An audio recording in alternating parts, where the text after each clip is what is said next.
કાશ્મીરમાં ફરી લહેરાયા પાકિસ્તાની ઝંડા, અલગાવવાદી નેતા શબ્બીર શાહની રેલીમાં પાકિસ્તાની ધ્વજ લહેરાયા.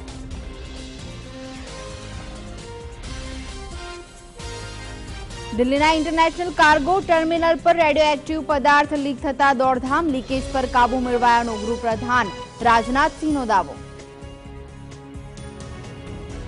કેજરીવાલ સરકારને સુપ્રીમ કોર્ટનો ઝટકો, એસીબી કેસ પર દિલ્હી હાઈકોર્ટના ચુકાદા પર સુપ્રીમની રોક.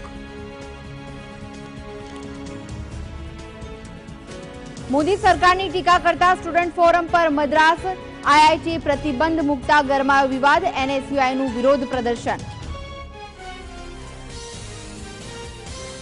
મોદી અને મમતા બેનર્જી વચ્ચે પોલિટિકલ કેમિસ્ટ્રી વધી, તાત્કાલિન પીએમ મનમોહનસિંહ સાથે જવાનો નનૈયો ભણનારા મમતા પીએમ મોદી સાથે જશે બાંગ્લાદેશ. આંગડિયાઓને લૂંટનારા 6 આરોપીઓની અમદાવાદમાંથી ધરપકડ, પેઢીના જૂના કર્મચારીએ ઘડ્યો હતો ફૂલપ્રૂફ કારસો. ખેડા મહેમદાવાદ હાઈવે પર ગમખ્વાર અકસ્માત, ટ્રક અને જીપ વચ્ચે અકસ્માતમાં 6 ના મોત.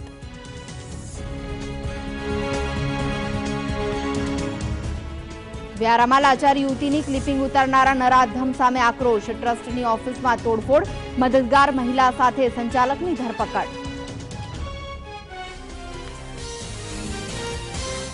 ઇસ્લામિક સ્ટેટનો હવે પૂર્વી એશિયા પર ડોળો, સિંગાપુર અને ફિલિપિન્સ પણ આઈએસના આતંકીઓના ટાર્ગેટમાં સામેલ.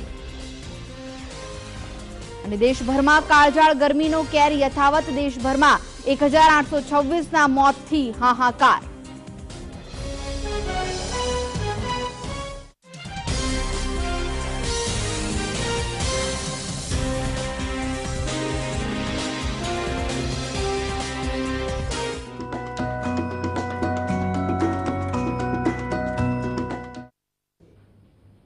નમસ્કાર, જીએસટીવીની વિશેષ રજૂઆતમાં આપનું સ્વાગત છે. હું છું કૃષ્ણા.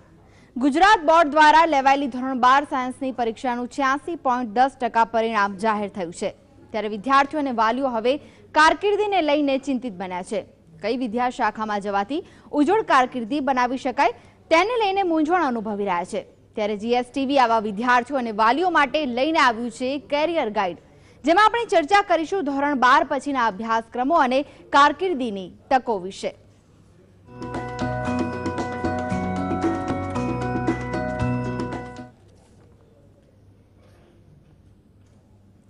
તો મેડિકલમાં 300 બેઠક વધી છે, છતાં મેરિટ થોડું ઊંચું જશે તેવી શક્યતા છે. બીજી બાજુ એન્જિનિયરિંગમાં એવી સ્થિતિ છે કે મોટી સંખ્યામાં બેઠકો ખાલી રહે છે. આ ઉપરાંત એન્જિનિયરિંગમાં બહુ બધી બ્રાન્ચ હોય છે, ત્યારે કેવી રીતે પસંદગી કરવી તે એક સમસ્યા હોય છે. તેના વિશે ચર્ચા કરીશું. ધોરણ 12નું જે રિઝલ્ટ આવ્યું છે તે વિશે જ માહિતી અને માર્ગદર્શન આપવા માટે આપણી સાથે જોડાઈ ગયા છે આલ્ફા એન્જિનિયરિંગ કોલેજના પ્રિન્સિપલ ડોક્ટર ડીડી શુક્લ, સાથે છે સેલ્ફ ફાઇનાન્સ કોલેજીસ એસોસિએશનના પ્રમુખ જનક ખાંડવાલા અને સાથે છે મેડિકલ એડમિશન કમિટીના ચેરમેન ડોક્ટર ભારતભાઈ શાહ. જે આપ ત્રણેયનું હું જીએસટીવીમાં સ્વાગત કરું છું. સૌ પ્રથમ આપને પૂછવા માંગીશ, ડોક્ટર ડીડી શુક્લ, આપને સૌ પ્રથમ હું પૂછવા માંગીશ કે ધોરણ 12 સાયન્સનું રિઝલ્ટ આવી ગયું છે, વિદ્યાર્થીઓ કન્ફ્યુઝ થતા હોય છે કે હવે શું કરવું, કઈ લાઈન લેવી, તો વિદ્યાર્થીઓએ કેવી રીતે વિચારવું જોઈએ તેને લઈને? એન્જિનિયરિંગની અંદર બધી જ બ્રાન્ચ સારી છે, ખૂબ જ સારા સ્કોપ છે. કોઈ પણ બ્રાન્ચ એવી નથી કે જેના વિશે તમે એવું કહી શકો કે અત્યારે સારી છે પછી નથી, કારણ કે એ ટોટલી સ્ટુડન્ટ ઉપર ડિપેન્ડ કરે છે, વિદ્યાર્થી ઉપર ડિપેન્ડ કરે છે, એમાંથી કેટલું ગ્રાસ્પ કરે છે. નોકરીની બધામાં ઉજ્જવળ તકો રહેલી છે, આ મારો અભિપ્રાય છે. જી ખાંડવાલા સર, આપને પૂછવા માંગીશું કે મેડિકલમાં ઓછી ચોઇસ હોય છે, તેની વાત આપણે પછી કરીશું, પરંતુ જો એન્જિનિયરિંગની વાત કરીએ તો એન્જિનિયરિંગમાં ઘણી બધી શાખાઓ હોય છે, ત્યારે કેવી રીતે પસંદગી કરવી જોઈએ વિદ્યાર્થીઓએ? બ્રાન્ચની પસંદની સાથે કોલેજની પસંદગી જોડાયેલી છે. એકલી બ્રાન્ચ આપ પસંદ નથી કરી શકતા. એટલે અનકન્વેન્શનલ ઘણી બધી બ્રાન્ચીસો આ વખતે ચાલુ થઈ છે, કે જેવી રીતે આ વખતે અમદાવાદની અંદર એપોલો કોલેજની અંદર એરોનોટિકલ એન્જિનિયરિંગની બ્રાન્ચ ચાલુ થઈ છે, કે જે ટોટલી અનકન્વેન્શનલ છે. અદાણીએ એક કોલેજ ચાલુ કરી છે, ત્યાં ઇન્ફ્રાસ્ટ્રક્ચર એન્જિનિયરિંગ બ્રાન્ચ ચાલુ થઈ છે. એટલે અત્યારે ઘણી બધી વસ્તુઓ એવી છે કે જે અનકન્વેન્શનલ મેથડની અંદર સિવિલ, ઇલેક્ટ્રિકલ, મિકેનિકલ, કમ્પ્યુટર, આઈટીથી બધા સાંભળી અને થાકી ગયા છે. ત્યારે ઘણી રીતે આ વખતે છોકરાઓને, સ્ટુડન્ટ્સને નવી બ્રાન્ચો તરફનો પણ ક્રેઝ વધ્યો છે. એટલે બ્રાન્ચ પસંદગી કરવા માટે એમાં પ્લેસમેન્ટની તકો કેવી છે એ ઉપર જ બ્રાન્ચની પસંદગી કરવી જોઈએ એવો મારો સ્પષ્ટ અભિપ્રાય છે. જી શુક્લ સર, આપને પૂછવા માંગીશ કે આ વખતે તમારી દ્રષ્ટિએ કઈ બ્રાન્ચ માટે વધારે ધસારો રહેશે, શું લાગી રહ્યું છે તમને? આ વખતની પરિસ્થિતિ જોતા કોમ્પ્યુટર વિદ્યાર્થીઓની જે ઇન્ક્વાયરી આવે છે, વિદ્યાર્થીઓની જે પૂછપરછ આવે છે, મુજબ કોમ્પ્યુટર, મિકેનિકલ, ઇલેક્ટ્રિકલ અને સિવિલ, જોકે મિકેનિકલ, ઇલેક્ટ્રિકલ અને સિવિલ 3 બ્રાન્ચ તો બેઝિક બ્રાન્ચ છે, વર્ષોથી ચાલી આવતી બ્રાન્ચ છે, એની તરફ વધારે ક્રેઝ રહે છે. સ્ટુડન્ટ્સ બેઝિક બ્રાન્ચ તરફનું ઇન્ક્લિનેશન સ્ટુડન્ટ્સનું ખૂબ વધારે હોય એવું લાગે છે અને બીજી બ્રાન્ચ પ્રત્યે પણ ઝુકાવ છે, પણ થોડો અલગ રીતનું પિક્ચર આ વખત જોવા મળે છે. જી, એક દર્શક મિત્ર આપણી સાથે જોડાઈ ગયા છે, ऋषिका છે. ऋषिका, प्रश्न જણાવો તમારો, શું પૂછવા માંગો છો તમે? मैम मेरी बेटी की रिजल्ट 68% है, सीबीएसई बोर्ड से है जी. मैम उसके लिए क्या ऑप्शन है, क्या करे, इंजीनियरिंग करे, उसका आर्किटेक्ट में इंटरेस्ट है जी, तो मुझे सही से सलाह देंगे क्या ले मेरी बच्ची? આર્કિટેક્ટ માટે એને નાટાની એક્ઝામ આપેલી જરૂરી હોય છે. નાટાની એક્ઝામ આપેલી છે? લાગે છે કે તેમની સાથેનો સંપર્ક તૂટી ચૂક્યો છે, તો તેમનો જે પ્રશ્ન છે તેને લઈને થોડીક માર્ગદર્શન આપશો તેમને. ક્વેશ્ચન પ્લીઝ રિપીટ કરશો. આર્કિટેક્ચરમાં તેઓ એડમિશન લઈ શકે ખરા? હા, ડેફિનેટલી. આર્કિટેક્ચર ખૂબ સારું ફિલ્ડ છે, લઈ શકે. જી, તેમાં કારકિર્દી કેવી છે તેવો તેમનો પ્રશ્ન હતો કે આર્કિટેક્ચરમાં જો તેઓ એડમિશન લે તો તેમાં કેવી રીતે શું પ્રક્રિયા કરવાની હોય છે? આપણા અમદાવાદની અંદર શેફ્ટ યુનિવર્સિટી છે, એ રીતે ઘણી બધી આર્કિટેક્ટ કોલેજ, આ વખત આલ્ફા કોલેજની અંદર અમે આર્કિટેક્ટ સ્ટાર્ટ કર્યું છે. ઘણી બધી એન્જિનિયરિંગ કોલેજ અને ઘણી બધી આર્કિટેક્ટ કોલેજ આવી રહી છે. જેમ સ્ટુડન્ટનો એન્જિનિયરિંગ, મેડિકલ પ્રત્યેનો ક્રેઝ છે, એ રીતને આર્કિટેક્ટ પ્રત્યે પણ એટલો જ ક્રેઝ છે અને આર્કિટેક્ટ કર્યા પછી ઇન્ફ્રાસ્ટ્રક્ચર એટલું બધું અત્યારે મેક ઇન ઇન્ડિયા કોન્સેપ્ટ પછી ઇન્ફ્રાસ્ટ્રક્ચરની દ્રષ્ટિએ ઇન્ડિયામાં એટલું બધું નવું ઇન્ફ્રાસ્ટ્રક્ચર આવવાનું છે કે આર્કિટેક્ટની જરૂર પડવાની જ છે. એટલે ખૂબ જ સારો સ્કોપ છે, એમાં જરા પણ ચિંતા કરવાની જરૂર નથી. જી, ખાંડવાલ સર, આપને પૂછવા માંગીશ કે એવિએશન સેક્ટર વધી રહ્યું છે, તે જોતા શું લાગી રહ્યું છે કે આમાં આકર્ષણ કેવા રહેશે? રિપીટ કરજો. Aviation repeat. એવિએશન સેક્ટર વધી રહ્યું છે તો તેને લઈને કેવા આકર્ષણો રહેશે? એવિએશન સેક્ટરના હિસાબે જ આપને હું કહું છું, મેં પહેલાં પણ કીધું કે એરોનોટિકલ એન્જિનિયરની ડિમાન્ડ આવનારા વર્ષોમાં ઘણી બધી વધી જવાની છે. કારણ કે આપ જોશો તો ઇન્ડિયન પહેલાંના જમાનામાં ખાલી ઇન્ડિયન એરલાઇન્સ એટલે સરકારી એરલાઇન્સ જ હતી, એની જગ્યાએ આપણે દર મહિને વર્ષે નવી એરલાઇન્સ અત્યારે બજારમાં આવી રહી છે. એટલે એના પ્રોડક્શન અને મેન્ટેનન્સ સાથે સંકળાયેલી બ્રાન્ચ છે એરોનોટિકલ એન્જિનિયરિંગ.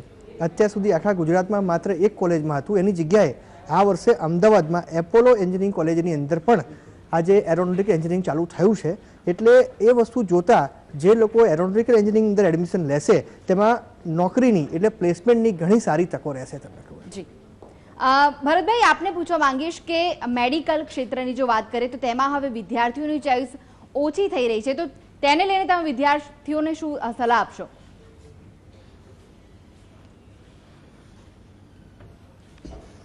આ બાબતમાં જણાવવાનું છે કે વિદ્યાર્થીઓને એવું લાગે છે કે મેડિકલનો કોર્સ બહુ લાંબો છે, પ્લસ એ લાંબા કોર્સમાં ઘણા વર્ષો જતા હોવાથી તથા ઘણીવાર તેમાં ખર્ચા પણ થોડાક વધારે થતા હોવાથી વિદ્યાર્થીઓના કોર્સ લાંબો લાગે છે. બીજું એની સામે એન્જિનિયરિંગમાં તો 3 કે 4 વર્ષે ભણી અને બહાર જ્યારે નીકળે છે ત્યારે પગાર ઘણો સારો મળે અને એમાં રાઇસ પણ સારા મળે, પ્લસ એમાં પ્રોસ્પેક્ટસ પણ ઘણીવાર ઓછી મહેનતે વધારે કમાવાની મળે છે અને પ્લસ સ્ટ્રેસ પણ ઘણો હોય છે. ત્યારે હાલના જમાનામાં ડૉક્ટરને મેક્સિમમ સ્ટ્રેસ હોય, એટલે ઘણીવાર આ પ્રકારનો વિદ્યાર્થીઓનો ચોઇસ માટે રહે છે.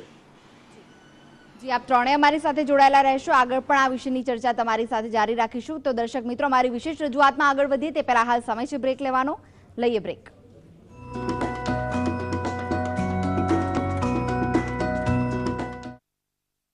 દીકરાની દીકરીને ડોક્ટર બનવું છે, પણ દીકરો એની દીકરીને ભણાવવાના 1 લાખ ખર્ચે કે માના કેન્સરનો ઈલાજ કરે. મેં કહ્યું, દીકરીને ભણાવ. આ ગરીબ ઘરડી સ્ત્રીના જીવનનું શું મૂલ્ય? મહિલા હોય કે એનો પરિવાર, એક જિંદગીનો મોલ અનમોલ છે. એટલે જ 1 વર્ષમાં આખા પરિવારની સુરક્ષાનો વધ્યો વ્યાપ. આ સાથે જ 1 વર્ષમાં જનનીની સુરક્ષાનો વધ્યો વ્યાપ, સામાન્ય આદમીની સુરક્ષાનો વધ્યો વ્યાપ, ભૂલકાઓના પોષણનો વધ્યો વ્યાપ, માતા બાળકોનો સાથ વધ્યો, સિકલ સેલ એનિમિયા સામે લડતી ફોજ વધી. સુરક્ષા અમુકથી આગળ વધીને સૌના સુધી પહોંચી છે. આને જ તો કહેવાય ગતિશીલ ગુજરાત. ગતિશીલ ગુજરાત.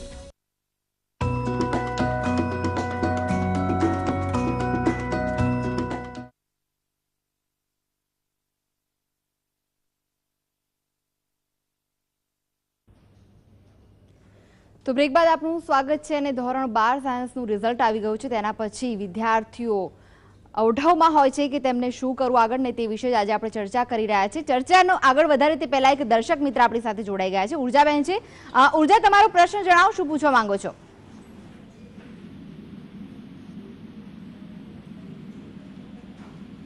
ઉર્જા, પ્રશ્ન જણાવો તમારું, શું પૂછવા માંગો છો? લાગે છે કે તેમની સાથેનો સંપર્ક તૂટી ચૂક્યો છે. આપણી સાથે અનેક ગેસ્ટ જોડાઈ ગયા છે. ડીવી જાની છે, પ્રિન્સિપાલ અમદાવાદ ઇન્સ્ટિટ્યૂટ ટેકનોલોજીના છે તેઓ. જે આપનું સ્વાગત છે સર જીએસટીવીમાં. આપને પૂછવા માંગીશ કે દર વખતે એડમિશન પ્રક્રિયા પછી ગૂંચ ઊભી થાય છે અને ગયા વર્ષે તો મામલો કોર્ટ સુધી પહોંચ્યો હતો. તો આ વખતે શું થશે? શું મુશ્કેલી વિના પ્રવેશ પ્રક્રિયા પાર પડશે ખરી? જાની સર, આપને પ્રશ્ન છે મારો. હવે અત્યારના જે આપણી પ્રક્રિયા છે એટલી કોમ્પ્લેક્સ થઈ ગઈ છે, એટલે આવા પ્રશ્નો તો ઊભા થશે, પણ એના સોલ્યુશન પણ આવી જાય છે. એટલે એવું કંઈ નથી હોતું કે એનાથી કોઈ મુશ્કેલી પડે. ટાઈમ બિંગ થોડાક પ્રશ્નો ઊભા થાય, પણ એના સોલ્યુશન પણ આવી જતા હોય છે. આ પ્રશ્નનો જવાબ હું આપવા ચાહીશ તમને કહું, કારણ કે સતત 2 વર્ષથી કોર્ટ પ્રક્રિયા સાથે હું સંકળાયેલો છું. જે છેલ્લા 2 વર્ષથી પર્સન્ટાઇલ આધારિત પ્રક્રિયા, મેરિટ આધારિત, કોમન મેરિટ આધારિત જે પ્રક્રિયાથી એડમિશન થાય છે, આ વર્ષે પણ માનનીય રાજ્ય સરકાર દ્વારા એ જ પદ્ધતિથી એડમિશન થવાના છે. અને રાજ્ય સરકારે યોગ્ય સમયે યોગ્ય ડિસિઝન લીધું છે. અને લાસ્ટ ટાઈમનું જે કંઈ પણ જજમેન્ટ હતું હાઈકોર્ટનું, એની ઉપર ચાલુ સમયે પણ માનનીય સુપ્રીમ કોર્ટનો સ્ટે છે. એટલે જે પ્રક્રિયા ગયા વર્ષે આપણે અમલમાં હતી એ જ પ્રક્રિયાથી આ વર્ષે એડમિશન થશે. અને એનાથી મિત્રો, હું આપને રાજ્ય સરકાર વતી ગેરંટી આપું છું કે કોઈ પણ જાતની કાયદાકીય ગીચ ઊભા થવાની કોઈ શક્યતા નથી. જી, આપણે આગળ ચર્ચા કરી તે પહેલા એક દર્શક મિત્ર જોડાયા છે, દીપિકાબેન છે. દીપિકાબેન, તમારો પ્રશ્ન જણાવો, તમે શું પૂછવા માંગો છો? હેલો જી, અમારો પ્રશ્ન એ છે કે મારે સીટીના 59 ચાર્જ તેમના થાય છે ટકા 58-59 યર્સ, તો મારે હવે આગળ શું કરાવવું જોઈએ? જી, કયું ગ્રુપ છે? ગ્રુપ કયું છે? એન્જિનિયરિંગમાં ચાલે એ ગ્રુપ છે. એન્જિનિયરિંગમાં મૂકવું કે મારે એને બીએસસી કરાવવું? એ ગ્રુપ છે.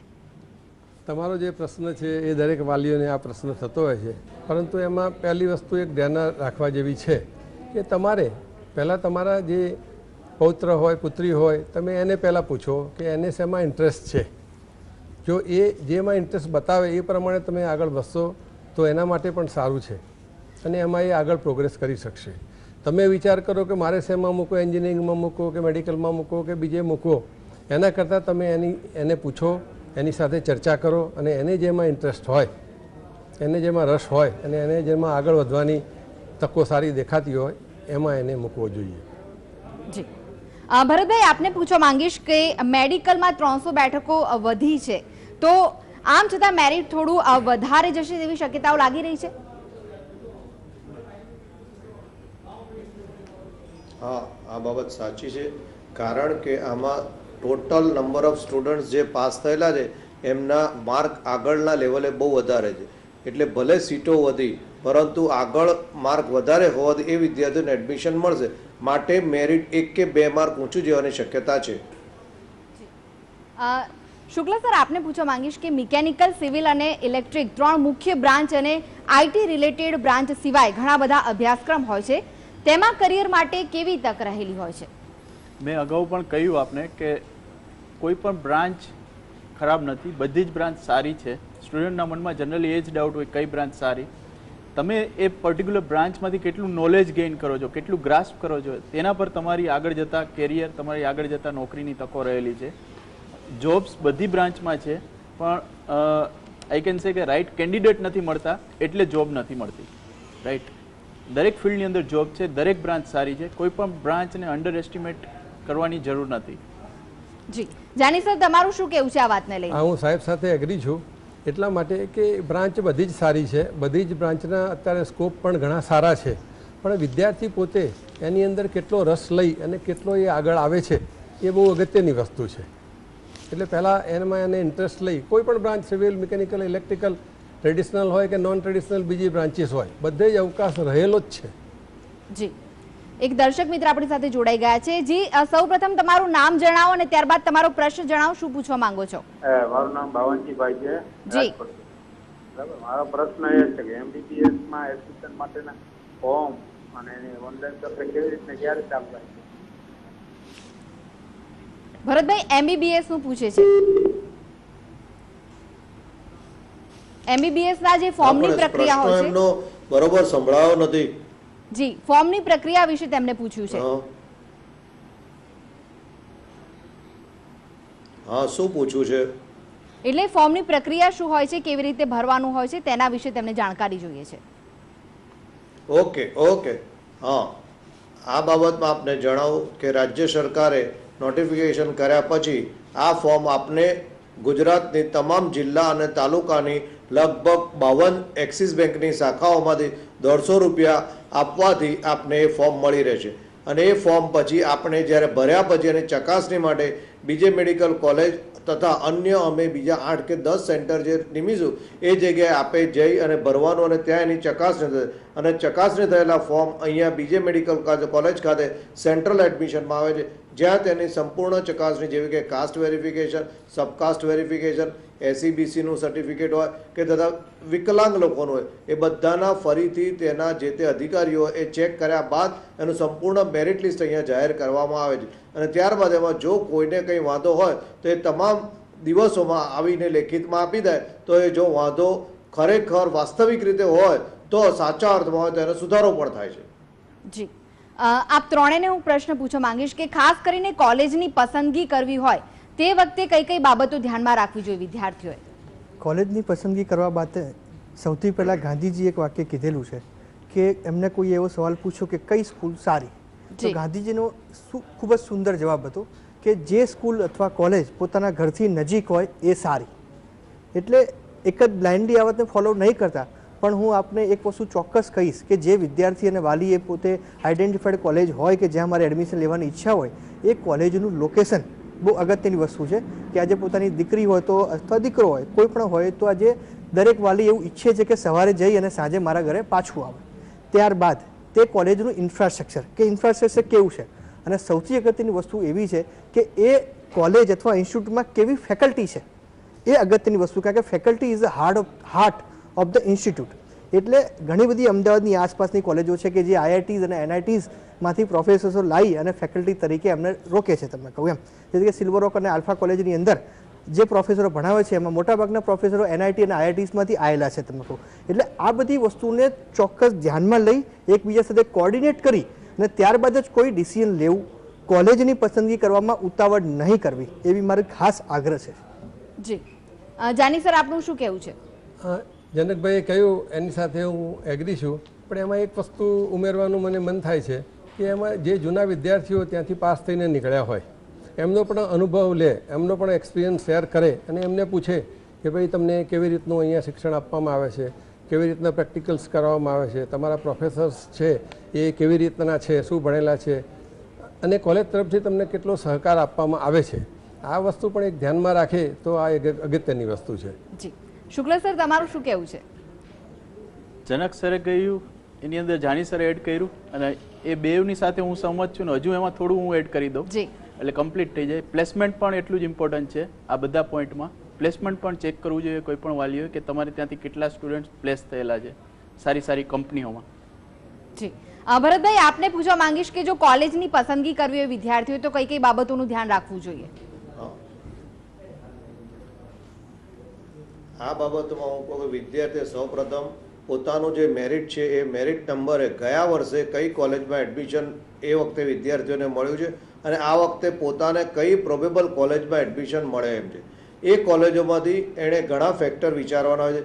સૌપ્રથમ જો સારી કોલેજ પસંદ કરવી હોય તો એ વિદ્યાર્થીએ જે તે કોલેજના આગલા વર્ષના 3-4 વિદ્યાર્થીઓને જઈને પૂછવું જોઈએ કે કેવું ભણાવે છે, કેવી રીતે છે, શું છે, કઈ તકલીફ પડે છે કે નહીં. એ સૌથી અગત્યનું. જો ભણવું જોઈએ તો બીજા ઘણા ફેક્ટરો છે, જેવા કે ઘણીવાર પોતાની પરિસ્થિતિ, આર્થિક પરિસ્થિતિ ખરાબ હોય તો પણ ઘણીવાર અમુક સારી કોલેજોમાં ન એડમિશન લઈ શકો. ઘણીવાર એવું હોય છે કેટલાક મા બાપ પોતાની દીકરીઓને ઘરની બહાર મૂકવા રહેતા, ગામની બહાર કે સિટીની બહાર મૂકવા પણ તૈયાર નથી થતા હોતા. એટલે આ ફેક્ટર પણ અગત્યનું છે. એ સાથે જ્યારે તમે બહારની કોઈ કોલેજ પસંદ કરો છો તો તે કોલેજમાં એની હોસ્ટેલ ફેસિલિટી, જમવાની ફેસિલિટીઝ કેવી છે એ પણ એટલું જ અગત્યનું છે. આ બાબતો ધ્યાનમાં રાખીને પછી જ કોલેજની પસંદગી કરવી જોઈએ. જી જી, આપ ચારે જી જી એક વાત અહીંયા એડ કરવા હું ઈચ્છું છું કે કોલેજની પસંદગી કરતી વખતે મેં ઘણા બધા વિદ્યાર્થીનો ટ્રેન્ડ એવો જોયો છે કે ગયા વર્ષનું કટ ઓફ છે એને બ્લાઇન્ડલી ફોલો કરે છે. એ લોકો એવું માને કે ગયા વખતે જે કોલેજનો મેરિટ રેન્ક સારો હતો, ઊંચો હતો, એ કોલેજ સારી છે. નો ડાઉટ સારી જ હશે, પરંતુ બ્લાઇન્ડલી એને ફોલો નહીં કરવું જોઈએ. ઘણી બધી કોલેજો એવી છે કે ગયા વર્ષે કટ ઓફ હોય એ પછી છેલ્લા 2-3 વર્ષમાં ઘણું બધું ડેવલપમેન્ટ થયું હોય, ઘણી બધી એમણે ફેસિલિટી એડ કરી હોય, ઘણા ફેકલ્ટી સારા આવ્યા હોય, ઘણું ઇન્ફ્રાસ્ટ્રક્ચર સારું બન્યું હોય. એટલે આપ એ કોલેજની રૂબરૂ મુલાકાત લો, ઇન્ફ્રાસ્ટ્રક્ચર જુઓ, ફેકલ્ટી વિશે અભ્યાસ કરો. અને જાની સાહેબે કીધું એ રીતે પાસ આઉટ સ્ટુડન્ટ અથવા તો એ કોલેજમાં ભણતા બીજા વિદ્યાર્થીઓનો તમે સંપર્ક કરો અને ત્યારબાદ જ કોઈક ડિસિઝન લો. બ્લાઇન્ડલી કટ ઓફને ફોલો નહીં કરવું એવું મારું સ્પષ્ટ આગ્રહ છે. જી જી, આપ ચારે અમારી સાથે જોડાયેલા રહેશો. આગળ પણ આ વિષય પર તમારી સાથે ચર્ચાનો દોર જારી રાખીશું. તમારી વિશેષ રજૂઆતમાં આગળ વધીએ તે પહેલા હાલ સમય થઈ ગયો છે વધુ એક બ્રેક લેવાનો. આપ જોતા રહો GSTV.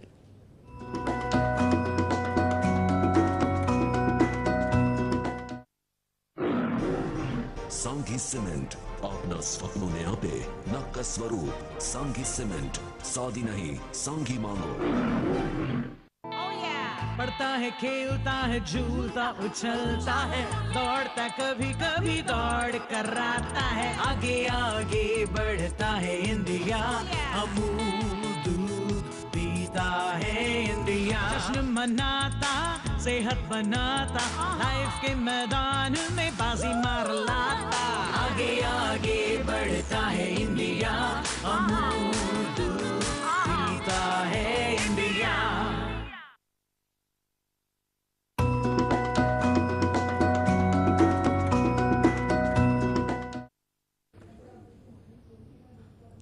બ્રેક બાદ આપનું સ્વાગત છે અને તમે જોઈ રહ્યા છો કરિયર ગાઈડ. અને આગળ ચર્ચા કરી તે પહેલા એક દર્શક મિત્ર આપણી સાથે જોડાઈ ગયા છે, શૈલેષભાઈ છે. શૈલેષભાઈ, તમારો પ્રશ્ન જણાવો, શું પૂછવા માંગો છો? મારે ભરતભાઈ સાથે આપણે ગુસ્સું થઈ ગઈ. શૈલેષભાઈ, તમારો અવાજ સ્પષ્ટ નથી આવતો, તમારો પ્રશ્ન જણાવો. હા, નમસ્કાર. આપણે બીએમએસ નું એડમિશન લેવું હોય જી આયુર્વેદિક માં તો એના માટે 3 નંબર ને હેલો જી જી શૈલેષભાઈ, હા, એના માટે જે 3 નંબર ને લેવાનું હોય છે, કઈ બેંક માંથી લેવાનું, ક્યારે ચાલુ થશે? જી, MBBS ના એડમિશન માટે વાત કરો છો? મેડિકલ પેરામેડિકલ માં કોઈ પણ જગ્યાએ લેવા માટે. જી ભરતભાઈ, મેડિકલ કે પેરામેડિકલમાં એડમિશન માટે પિન નંબરની વાત કરી રહ્યા છે. તેઓ પિન નંબર માટે પ્રશ્ન પૂછી રહ્યા છે. Pin number? જી હેલો જી ભરતભાઈ, એમની ભૂલ એ થાય છે કે પિન નંબર અમારે ત્યાં આવો પિન નંબર અમારે ત્યાં કોઈ હોતો જ નથી. જી, એક્સિસ બેંકમાં એ લોકો જે વસ્તુ લેવા જશે ત્યારે એક્સિસ બેંકમાં એના બુકલેટની સાથે પિન નંબર આપવામાં આવશે. એડમિશનની કોઈ માહિતી જ પ્રોપર નથી એવું લાગે છે. એટલે એમ પૂછવા માંગે છે કે મેડિકલ કે પેરામેડિકલમાં જો એડમિશન લેવું હોય તો પ્રવેશ પ્રક્રિયા કયા પ્રકારની હોય છે? હા, એ મેં એમને સમજાવ્યું ને કે હું એમને કહું કે સપોઝ તમે ફોર્મ ભર્યું છે મેડિકલ પેરામેડિકલનું, તો આપના મેરિટ નંબરના કયા દિવસે કયો ઇન્ટરવ્યુ છે એ તમામ વસ્તુઓ જાહેર ખબર તરીકે વેબસાઇટમાં પણ આપે છે અને અમે લાઈવ એનું ટેલિકાસ્ટ કરતા હોઈએ કે આ નંબરે અત્યારે બિહાર આ એડમિશન લીધું, આ નંબરે આ જગ્યાએ લીધું, અને જેમ જેમ સીટો એની કટ થતી જાય એ પણ લાઈવ બતાવતા જ રહેતા હોય છે. એ દર મિનિટે અને દર 3 કલાકે અમારી વેબસાઇટ એક સેશન પત્યા પછી અપડેટ થતી હોય છે, જેથી વિદ્યાર્થીને ખબર પડે સાંજે પણ છેલ્લી કે કાલ સવારે આટલી સીટો ખાલી છે, આમાંથી જ મારે બ્રાન્ચ ચોઇસ કરવાની છે. જી જાની સર, મેરિટ પ્રમાણે પ્રવેશ પદ્ધતિ છે, તે પ્રમાણે એડમિશનની પ્રોસિજર શું હોય છે? એને ફોર્મ ભરવાનું હોય છે, જે ફોર્મની અંદર બધી વિગતો એની હોય છે અને મેરિટ આખું લિસ્ટ તૈયાર થાય છે અને મેરિટ લિસ્ટ પ્રમાણે એ લોકોને બોલાવવામાં આવતા હોય છે.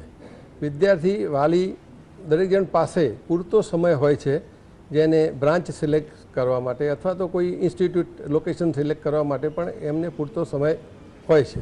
જો એ ડે ટુ ડે જે ડેવલપમેન્ટ થતું હોય એડમિશનની અંદર, કેવી રીતના સીટો ભરાતી હોય અને જો એનું એ નિરીક્ષણ કરતો રહે તો એને ઘણી સરળતા રહે છે એડમિશન લેવા માટે, કે મારે કઈ બ્રાન્ચમાં લેવું, કે કઈ જગ્યાએ લેવું, કઈ જગ્યાએ સીટો ખાલી છે, કઈ જગ્યાએ મારા ચાન્સીસ વધારે છે, એ પોતે પોતાની રીતે જ નક્કી કરી શકે છે. જી, એક દર્શક મિત્ર આપણી સાથે જોડાઈ ગયા છે, કોમલબેન છે. કોમલબેન, પ્રશ્ન જણાવો તમારો. મારે છે ને 12 સાયન્સમાં 77% છે અને બી ગ્રુપ છે, તો હવે કઈ લાઈનમાં સરળતાથી એડમિશન મળશે ને તે જાણવું છે. જી, જાની સર, તમે જણાવશો આપનો જવાબ. બી ગ્રુપ લીધેલું છે એટલે એમને મેડિકલ અથવા પેરામેડિકલ જે બ્રાન્ચીસ હોય એ, અથવા તો બીજી જે ટ્રેડિશનલ બ્રાન્ચીસ છે સાયન્સની, એમાં પણ એડમિશન લઈ શકે છે. જી, શુક્લ સર, આગળ આપને પૂછવા માંગીશ કે જેઈ વગર હવે એન્જિનિયરિંગ કોલેજમાં પ્રવેશ શક્ય છે, તો હવે એડમિશન માટે કયા ધારાધોરણો હશે અને કેટલું સરળ રહેશે? એડમિશન માટે જે ગયા વર્ષે અને વર્ષોથી જે ધારાધોરણો છે એ ધારાધોરણો પ્રમાણે આ વખતે પણ એડમિશન થવાના છે. મેરિટ કેલ્ક્યુલેશનની અંદર કોઈ જાતની કોઈ ફેરફાર કરવામાં આવ્યો નથી. એમાં જેઈ અને પીસીએમ એ બંનેના માર્કનું જે 60-40નું વેટેજ છે, જે દર વર્ષથી થાય છે, એ પ્રમાણે જ મેરિટ લિસ્ટ બનશે ને એના બેઝ ઉપર જ તમને એડમિશન આપવાનું છે. હવે જે આપણે વાત કરી કે JEE વગર એડમિશન આપવાની વાત છે, એ બાબત ખરેખર તો એક અલગ જ સ્વરૂપ આપવામાં આવ્યું છે. એ મુદ્દો એવો છે કે ઘણા બધા વિદ્યાર્થીઓ એવા રહી જતા હતા. લગભગ એ એન્જિનિયરિંગમાં તો જીમાં ઘણું ઓછું રહેતું હતું, પણ MBA MCAની અંદર ખાસ કરીને રહેતું હતું કે સિમેન્ટ આપ્યા વગરના છોકરાઓ રહેતા હતા. એટલે એડમિશનના તમામ રાઉન્ડ પૂરા થઈ જાય ત્યારબાદ મેરિટ લિસ્ટમાં સમાવેશ તમામ વિદ્યાર્થીઓ એ રાઉન્ડમાંથી પસાર થઈ જાય અને તમામ રાઉન્ડ પૂરા થયા પછી જે કંઈ બી સીટો ખાલી વધેલી ઘટેલી બેઠકો હોય, એ ખાલી વધેલી ઘટેલી બેઠકો ખાલી ન રાખતા એની ઉપર આવી રીતે જી અથવા તો સિમેન્ટ આપી ના હોય એવા વિદ્યાર્થીઓને એડમિશન આપવાની જોગવાઈ રાજ્ય સરકારે આ વર્ષે કરી છે. એટલે એમાં કોઈ પણ જાતનું મેરિટ ડિસ્ટર્બ થતું નથી કે કોઈને અન્યાય નથી થતો. શુક્લ સર, આપને પૂછવા માંગીશું કે પાયલોટ અને એરોનોટિક એન્જિનિયરિંગમાં શું ફરક હોય છે? ટોટલી ડિફરન્ટ વસ્તુ છે. પાયલોટ એક આખું એકચ્યુઅલી પાયલોટ છે એનું આખું ઓપરેશનનું કામ છે. એરોનોટિકલ એન્જિનિયર છે એ આખી અલગ વસ્તુ છે. એરોનોટિકલ એન્જિનિયરની અંદર એને પ્લેન ચલાવવાનું નથી હોતું. પાયલોટને પ્લેન ચલાવવાનું હોય છે. એરોનોટિકલ એન્જિનિયરે એરક્રાફ્ટને લગતું મેન્ટેનન્સ અને એરક્રાફ્ટને લગતું ઓપરેશનની જાણકારી હોવી જોઈએ એવું મારું માનવું છે. જી, એક દર્શક મિત્ર આપણી સાથે જોડાઈ ગયા છે, ગૌરવભાઈ છે. ગૌરવભાઈ, પ્રશ્ન જણાવો તમારો. કોલેજમાં સર પ્લેસમેન્ટ અને પેલી કોલેજમાં કઈ કોલેજમાં એડમિશન લેવું જોઈએ તો સારું છે? ફરીથી પ્રશ્ન જણાવશો. એન્જિનિયરિંગમાં એડમિશન લેવા માટે પ્લેસમેન્ટ વાળી કોલેજમાં એડમિશન લેવું જોઈએ કોલેજમાં, એ કોલેજ પસંદગી કઈ છે સર? એન્જિનિયરિંગમાં એડમિશન લેવું હોય તો કઈ કોલેજ સારી? એન્જિનિયરિંગમાં એડમિશન લેવું તો કઈ કોલેજ સારી એમ પૂછે છે. કોલેજ તો બધી સારી જ હોય, એ વિદ્યાર્થી પોતે કેટલો ઇન્ટરેસ્ટ લે છે એની ઉપર બહુ મુખ્ય આધાર હોય છે. છોકરો ગમે ત્યાં ભણેલો, આપણે જૂના અનુભવો જોઈએ તો ગમે ત્યાં ભણેલા હોય તો ગમે ત્યાંથી જે પોતાનામાં ટેલેન્ટ પડેલી હોય તો એ આગળ આવે જ છે. તો પોતાનું જે કેરિયર છે પોતે બનાવવાનું છે, બહુ અગત્યની વસ્તુ છે. બાકી બધી જ કોલેજોમાં વધારે ઓછી અથવા તો પ્લસ માઇનસ થોડી ઘણી સગવડો હોય ના હોય એવું ચાલતું હોય છે. જી, ભરતભાઈ, આપને હું પ્રશ્ન પૂછવા માંગીશ કે ઘણી વખત એવું થતું હોય છે કે વાલીઓ બાળકો પર સબ્જેક્ટને લઈને પ્રેશર કરતા હોય છે, તો તેવા સંજોગોમાં વાલીઓને શું સલાહ આપશો આપ?